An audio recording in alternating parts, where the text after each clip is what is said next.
All right, so the Regency period is 1790 to 1820. That's this period. That's what this period in England is called. They always name their different periods after their monarchs at the time. So what had just happened was, well, first, it's just after the French Revolution, you know, where Marie Antoinette says, "Let them eat cake," but she didn't actually say, and then they chop her head off. So 1793 to 94 was the French Revolution. So this period is it's just starting right then, and then just after. And then it was also right after the American Revolution then. Which, you know, is not as big a deal as the French Revolution was to England. England, you know, it was a big deal.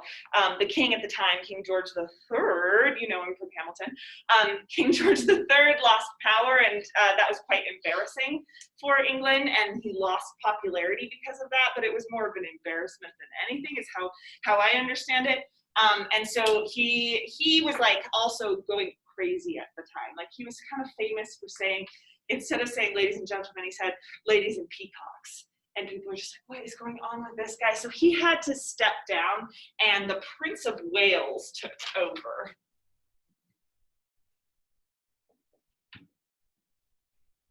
As King Regent, and that's why it's called the Regency period. And this guy was, and then it's just before then, sorry, I'm trying to situate it in time, just before the Industrial Revolution in England. So you've kind of got it sandwiched between these two major things. This all has to do with the Enlightenment period. You know, major Enlightenment thinkers were publishing their works in the, you know, mid-1700s, and people kind of think this leads to this kind of revolutionary spirit. And then it's just before the Industrial Revolution, so just before workers' rights became extremely important. So we're kind of in this little area where the Prince of Wales was very interested in civility and good manners. And I think we've seen lately how when the person in charge definitely influences kind of the rhetoric and attitude in the country, right? So there's this idea that like everything should be more proper. Let's have some good manners kind of in the face of this revolution. Let's like set up some rules for social engagement, and let's follow those very carefully. He was also very interested in the arts. So this became a time period where England gained a lot of prominence in the Western world for their art, their architecture, and their literature, and anything associated with the humanities. And this is also, because of the Enlightenment, a time when self-knowledge became an important concept, where people were trying to figure out kind of like their own psychology and their own ethics and values in the face of like society's ethics and values. That became way more important in the Regency period. So Jane Austen is born right before the Regency period in here she is, Jane Austen. She was born in 1775. She's middle class, which means like she's not at the, you know, in the very, very tip top of the class structure, but she's comfortable. She wouldn't have to work in order to survive. Her parents have like a comfortable income. Her father was a clergyman, clergyman. And she is the seventh child in a family of 8. Quite a lot of children in that family, and she's close to the bottom, youngest. The thing about being middle class though is it's like maybe you don't have to work in England at the time if you're a woman. You can be supported as a middle class woman, but you also don't get to work as a woman. There aren't a lot of options for employment for middle class women at the time. You could be a writer, that was one thing, and that was the avenue Jane Austen went down, but there weren't like jobs lined up. It's not like you could go do secretarial work or anything like that. That was sort of on the horizon with the Industrial Revolution, was some more employment opportunities for women, right? So with that, you don't have very many opportunities for independence either, economic independence, right? Basically your job is to get married and marry well, and then you'll be good for life. Have some babies, and that's sort of like your path. But it means that you pass from your father's roof to your husband's roof, right? So we have this idea then of Austen as this like feminist hero because she never got married and she was proposed to many times. I'm not sure how many, 4 I think. Anyway, lots of boys were asking Jane Austen for her hand in marriage, and she kind of like, the idea, and we're not totally sure this is true, but the idea is that she like resisted that temptation of marriage to maintain her independence. It could have just been that she didn't like the guys, or the guys were slimy, or they were all Mr. Collins or whatever, but she didn't ever get married. And so she has this idea that she had this idea of her as like a self-made woman, which is kind of rare. But the way that we know this is through her correspondence. So like the only way that we know about Jane Austen is because she wrote letters to her friends. So this might have just been the perception that she wanted to kind of create about herself. You know, we don't always tell our friends the entire truth about why we're not in a relationship. A lot of times it's like, oh, because men are trash, you know, and that just hides up all our own insecurities. So we kind of want to be careful about this idea. But England has taken her on as feminist hero. Like they put her on the money. They have museums dedicated to her. She is like England's literary hero. I mean, among others, but yeah, she's one of them. And all of her novels are about relationships. So she has how many? 6? Yeah, 6 major novels. They were all popular. They all made money.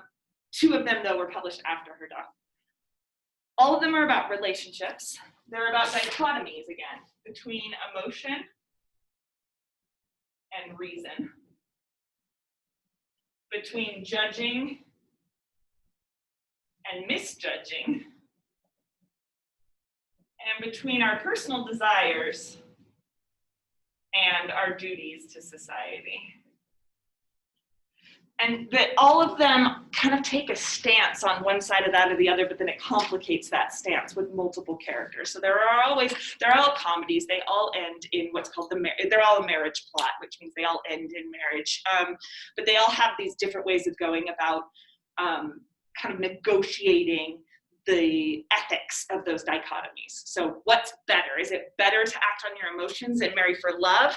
Or is it better to act on your powers of reason and marry for practical reasons, right? Like for duty or for economics or whatever it is. Is it better to, well, it's always better to judge people correctly, but what causes us misjudging or judging? Is it because we rely too much on reason and so we misjudge them? Or is it because we rely too much on emotion? You're getting the idea. And because there's multiple sets of couples, like there's Jane and Bingley, and then there seems to be something happening between Elizabeth and Darcy, right? I don't think that's a spoiler for anybody. There's something happening there, right? And their relationships operate on these totally different levels. We have to decide which relationship here is the one that we're supposed to like be praising the most in this book, which one kind of aligns with the themes of the book. So that is her thing. I kind of want to look at her reputation just a little bit. So who has the school copy of the book? What are your copies of the book? We have different. Did I take this one and I gave you guys the other one? Shoot, I was trying so hard to have the same page numbers. Oh, I'm sorry. Okay, well, that gives us a chance to look at the 2 different covers.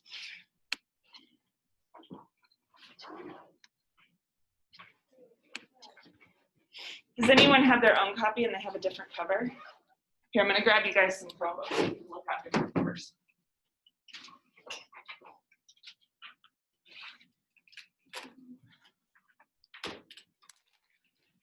Get these computers going and we'll talk about our covers first.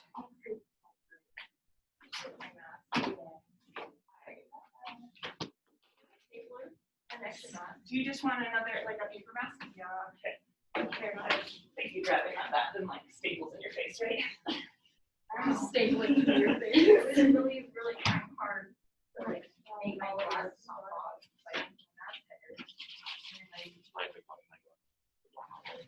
Shannon, where are we gonna record this? On the platform. And we have a reserve? I have no idea. I don't believe in that reserve. I just think we should possibly be like, we're going for. Who still needs one? Jane?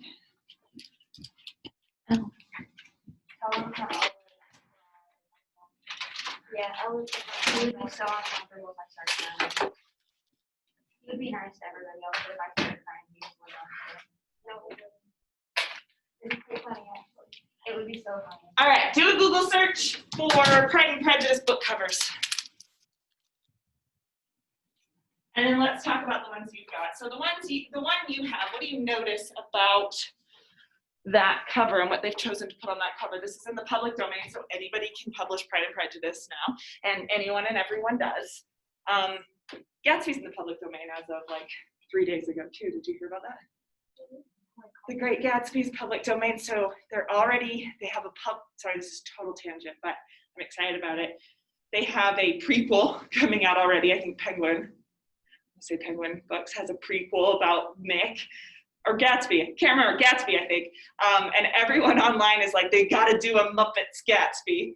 Wouldn't that be amazing? It would be so good. So I'm kind of hoping they hear all of the public desire for it and actually do it. I wonder how they handle like the bootleg and alcohol. That's like a big part of it. I hope the Muppets would just get drunk. Yeah, I want that to be so fun. I think that would be such a nice watch. Yeah, that would be good. I could see Miss Piggy as Daisy though. I think that works really, really well. Yeah. Yeah, tell me about the cover. So the cover, like, when I look at it, it has like the very center is like the letters. Yeah. And it, like, from what I read, it's like about gossiping. Like, Good. the very, very first page starts with them gossiping about like the new person coming into town and who's gonna like get him and everything. Yeah. And so like sending letters is very distinctive of gossiping. Yes, and they do send letters back and forth, and letters can be interpreted correctly and they can be misinterpreted, right? So at the time period, and Pride and Prejudice is not one of these, but at the time period it was very popular to set your novel as an epistolary novel, which means that it's a novel told in letters, like back and forth. And there were a couple novels that people say Jane Austen was inspired by. There's this writer, Fanny Burney. Has anybody read Fanny Burney? Probably not. If you like Jane Austen and you like Pride and Prejudice especially, there's like a whole wealth of female authors that were writing before Jane Austen that you would really like too. Like there's this book called Evelina that she was probably very much inspired by, that's told all in letters and diary entries. It's like a delight. Anyway, so it kind of has this like epistolary idea then on the front, and a lot of the effects of an epistolary novel is exactly what Ali Rose was talking about. It gives this idea of like gossip between people, right? The very first page of Pride and Prejudice is like a new guy comes to town and everyone's talking about him, and all of the information that you get about him is through other people before we actually meet him, right?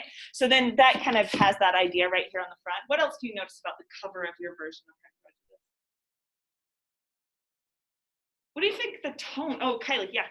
I was gonna say ribbons, but after you say like the tone of it, I think that's a little. No, I think the ribbons are exactly what I was going for. Tell me about the ribbons. Yo, they go to town and they buy ribbons. Yeah, they go to the haberdashery store, right? And then good old Mr. Wickham. Okay, so the ribbons that have this kind of superficiality, right? You were like, I think it goes a little shallow, and I think the ribbons actually show that. There's this idea of them shopping all the time and getting frills, and that the frills are purple, a very feminine color. Yeah. I was gonna say, yeah, it's kind of like the fact that it's over the letter kind of speaks to like how communication can be really jolted by superficiality. Yeah, yeah. And if you were to say, like, I think your copies are actually quite sophisticated. Let me show you my copy. So this is the other school copy we have.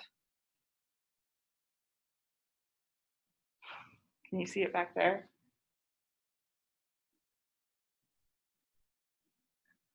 Okay, so it looks like a romance novel, doesn't it? It looks like one of the Bobby. Yeah, it does. It's got like this like curly, and you guys have it too. It's got this curly handwriting. It's pink is the dominant color. There's lots of flowers. She looks like 45 years old for some reason. And then she's got, she's like kind of like making this like very passive kind of pose to him, looking away from him because she can't look him in the eye, and looking away from us because she's looking to the side because she can't confront us with her gaze, right? It's a very feminine cover. So I want you to look and see the other covers, like your Google is now running, right? Google Pride and Prejudice book covers, and I want you just to talk to each other for a minute about what those book covers are like. What you think. Let me give you a better question. What are your expectations for the book? If you had never heard of Pride and Prejudice before, and this was, some underground book, and you were approaching it, and you saw all these covers, what would be your expectations for the book? Okay, talk to each other about that idea. Yeah, I would see like literally like 7 of them with like peacocks. Yeah, So Brooklyn, you tell me in the chat, what would be your expectation based on these covers? They have like the swirls like feminine, yeah, really. So I guess I would just expect it to that would like encourage me to romanticize a man who is gaslighted. The cover is very much giving me like makes it like the like I know I don't know what I would expect if like I got something like this. But then if I got one of these other book covers that are all feminine and peacock, covers I think I would kind of just expect it to be like are really a good love story.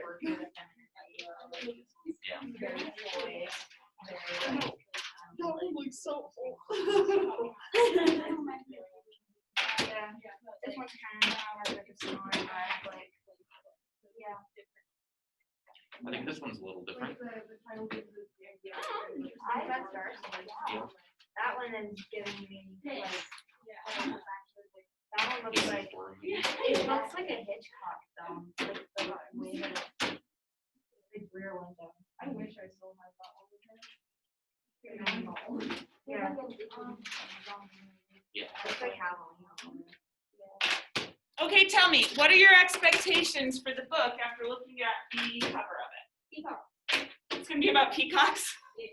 Okay, I mean, that kind of works. It's about people who are showing off a little bit, kind of showing their feathers. Yeah, Allie Rose? A lot of them are really pretty. Like they're really nicely like designed. Yeah. Some of them are like about environment or like people, and then some of them have like flowers or like really designed. Yeah. And then you see the title, and it's like completely different from like such a pretty design. Yeah, there's this huge contradiction between how many of your covers did you see had flowers on them? Most of them do with this book.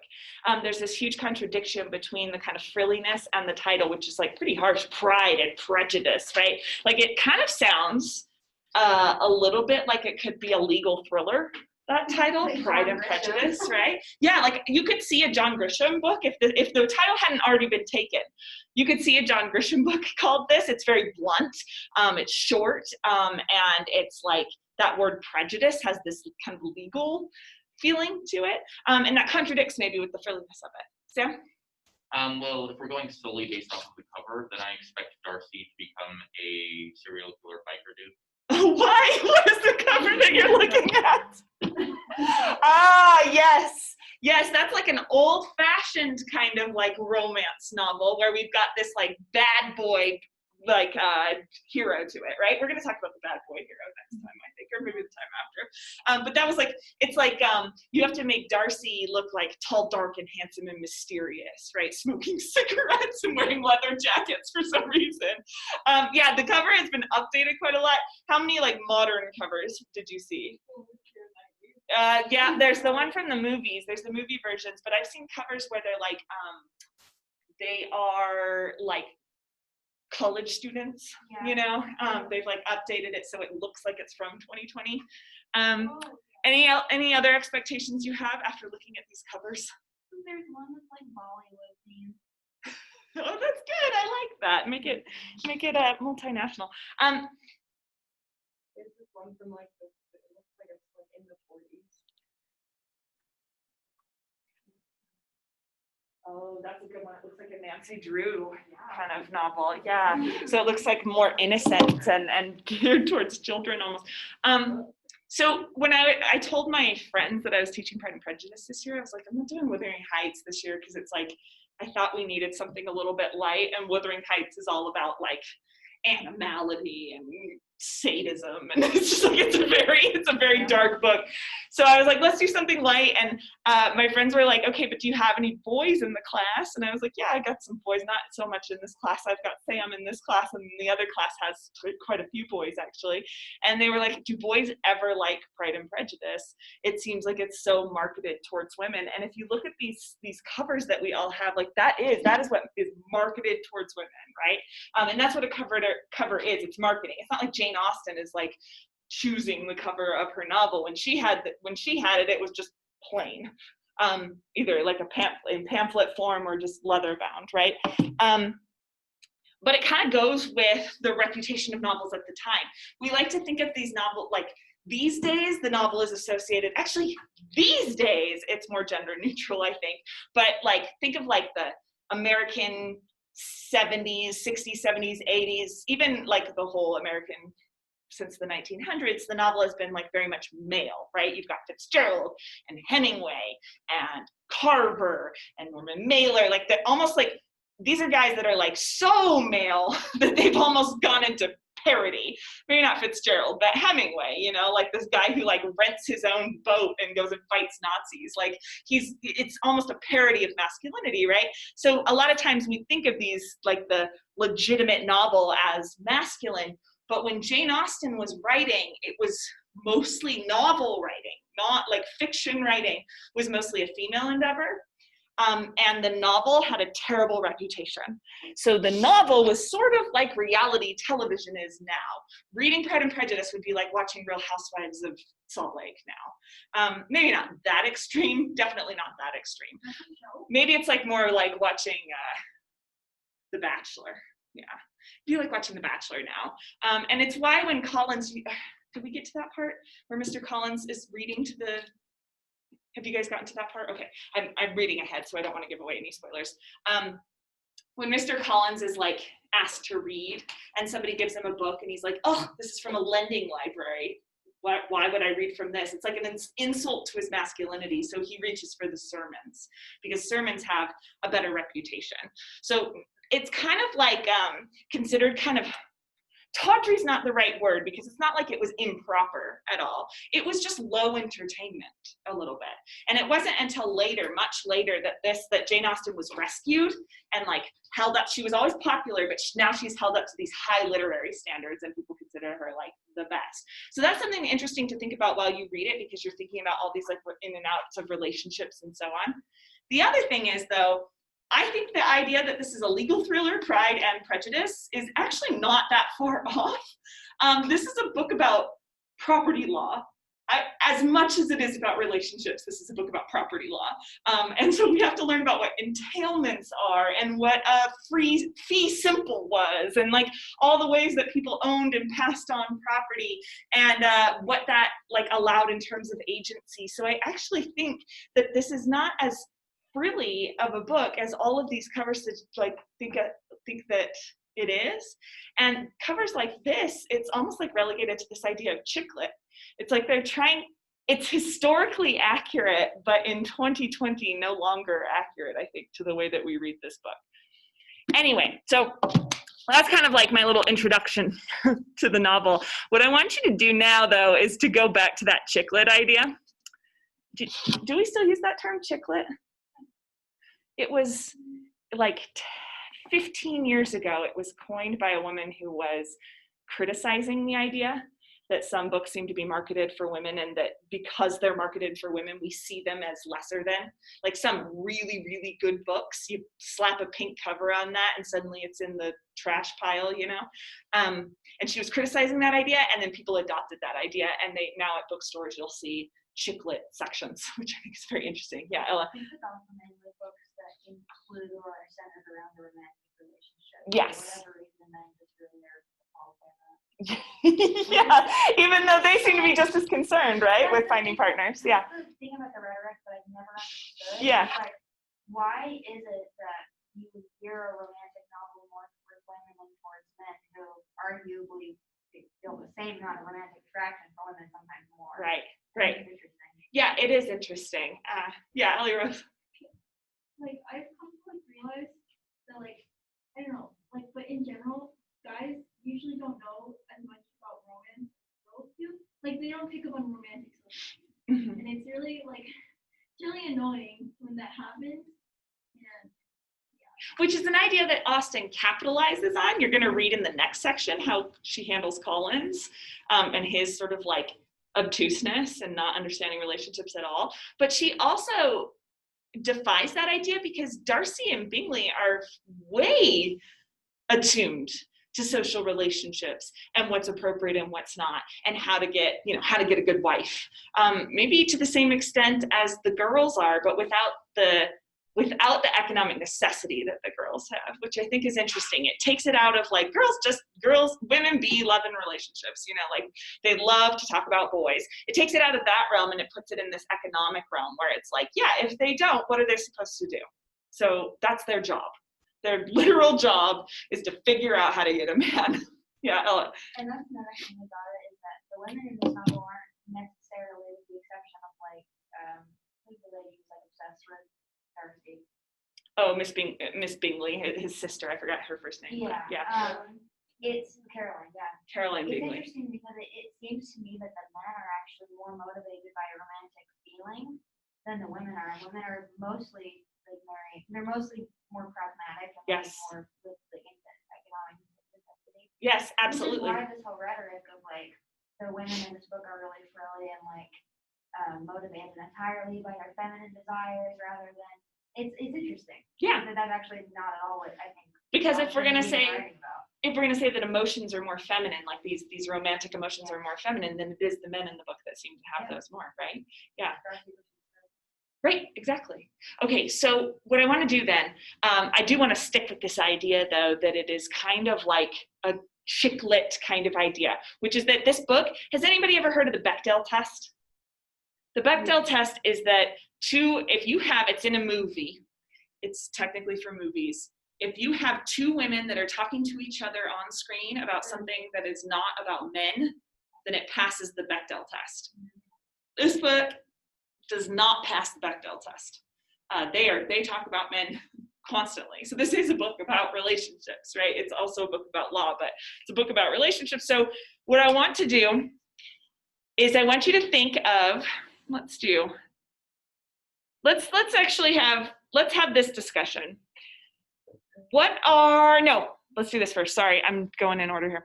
I want you to think of 5 rules for dating in 2021.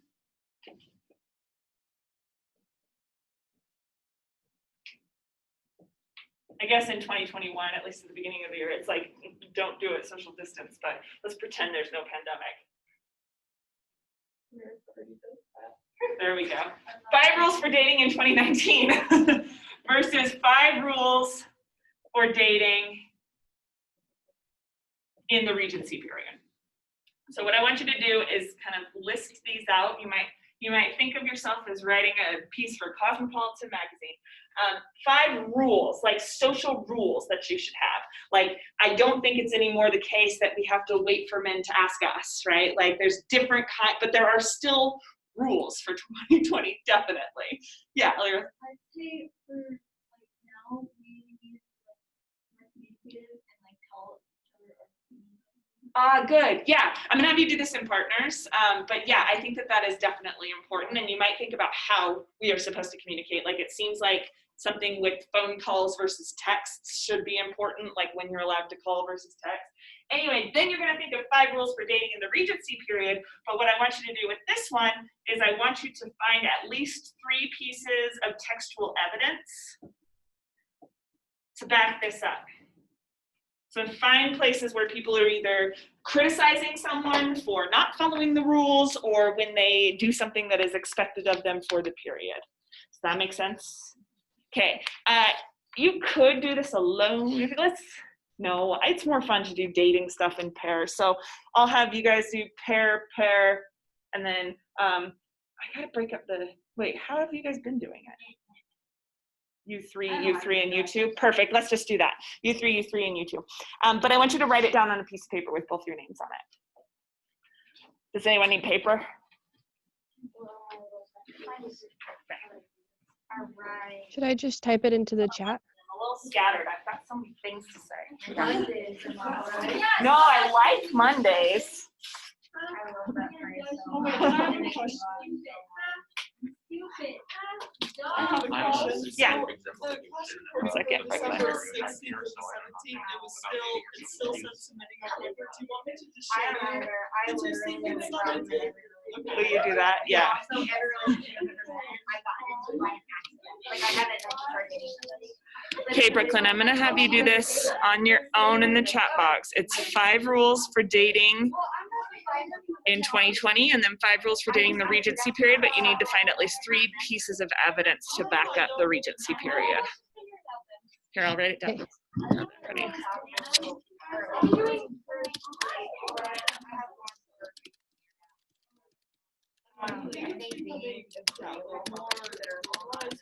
And that's just kind of the way that we're like regardless. Mr. Collins was initially really aggressive. It was just because of how agreeable and she was.